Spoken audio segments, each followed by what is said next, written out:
Salutations à tous, chers compagnons taoïstes. Je suis An Lee. Bienvenue sur An Lee Décryptage, le lieu où je déchiffre les strates les plus mystérieuses et périlleuses du monde de la cultivation.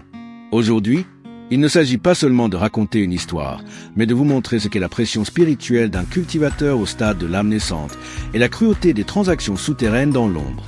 L'histoire débute lors de la petite assemblée d'échange dans la cité de Tianan.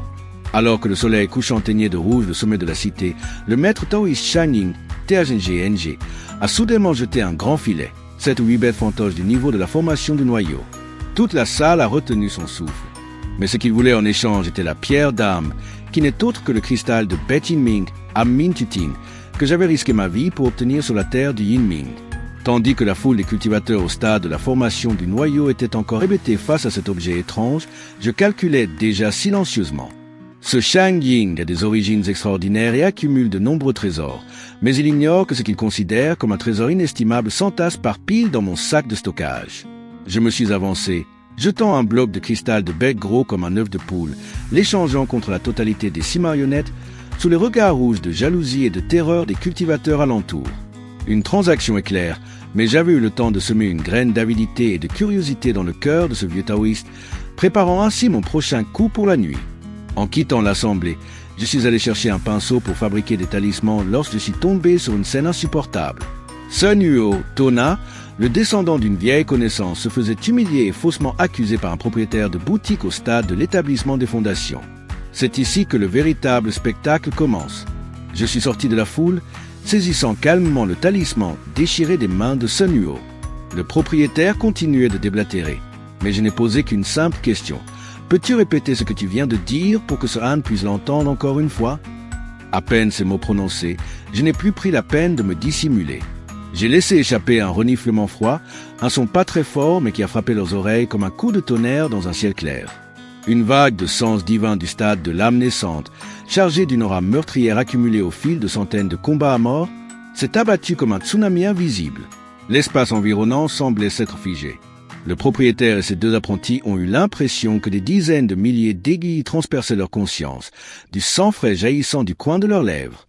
Ils ne se sont pas contentés de s'agenouiller, ils ont été écrasés au sol, leurs os craquant bruyamment, les yeux révulsés par une terreur absolue. C'était la sensation d'une fourmi levant les yeux vers un dragon géant en colère. Les visages des cultivateurs alentours se sont vidés de leur sang. Ils ont reculé en désordre, craignant d'être impliqués.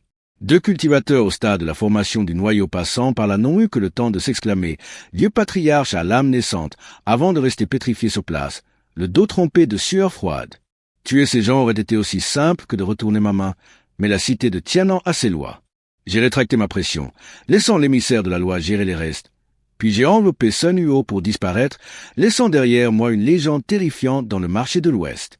La nuit est tombée, le vent froid hurlait.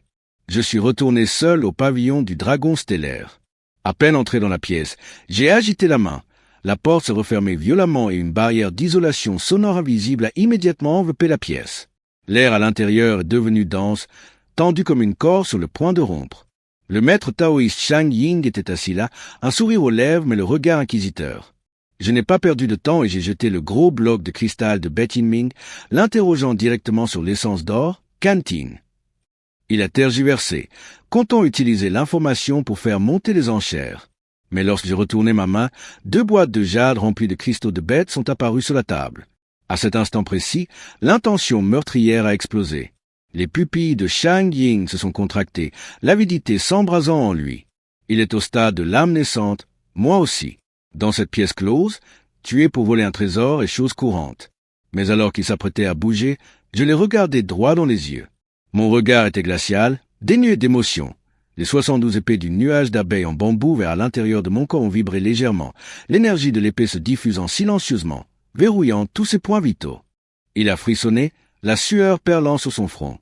Il a compris que s'il osait faire un geste, celui qui sortirait de cette pièce ne serait certainement pas lui. L'avidité a été étouffée par une peur instinctive. Il a changé de ton, racontant docilement tout ce qu'il savait sur l'essence d'or et son propriétaire. Vous voulez savoir comment j'ai réussi à arracher l'essence d'or des mains de ce cultivateur de l'Alliance des 9 Nations? Attendez le prochain chapitre pour le savoir. Si vous, compagnons taoïstes, Trouvez ces démonstrations de puissance et de bataille intellectuelle satisfaisantes. Laissez un saut taoïste j'aime, like et une pensée divine commentaire pour encourager un lit décryptage.